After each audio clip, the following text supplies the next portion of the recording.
संपूर्ण विश्वाला शांतीचा संदेश देणारे तथागत गौतम बुद्ध यांच्या 2587व्या जयंतीनिमित्त सांगलीत पंचशील ध्वजारोहण तसेच बुद्धवंदना हा कार्यक्रम आयोजित करण्यात आला।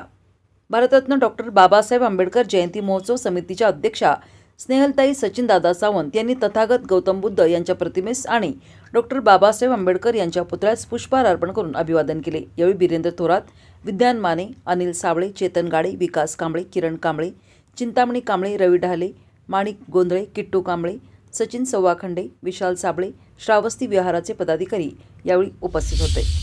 विश्वाला शांततेचे मार्ग दाखवणारे तथागत गौतम बुद्धांची जयंती साजरी करण्यात आली।